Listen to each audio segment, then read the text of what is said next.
The 1920s in America were a time of widespread prosperity. Everything seemed possible with the proliferation of new technologies such as the telephone, the automobile, moving pictures, and radio. The decade was aptly named the Roaring Twenties.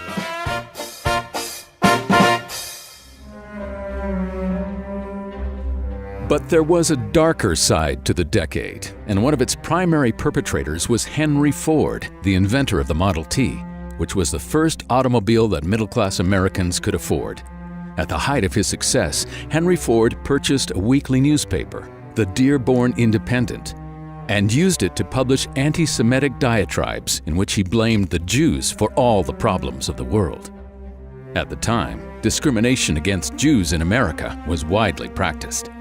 There was a fear that Jews were promoting communism and revolutionary ideologies, but most of all, I think there was a sense that America as a whole was changing because of the many immigrants who had come in the preceding 50 years, and there was great fear of these changes.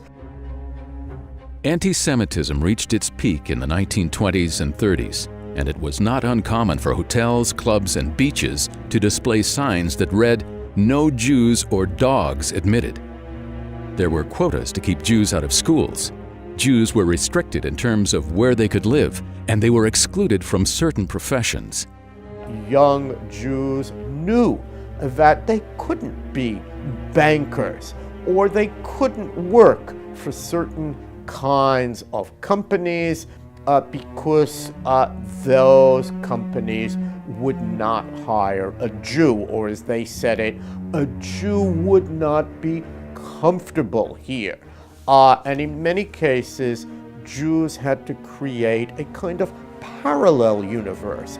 Jewish law firms, Jewish country clubs, Jewish vacation hotels, simply because they were not admitted to the general country clubs and hotels, and certainly were not admitted into the white gumshoe law firms in that period.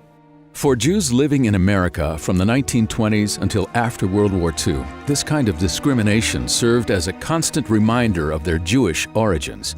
No matter their qualifications, certain doors were closed to them, and it was clear that the surrounding culture would not allow them to assimilate.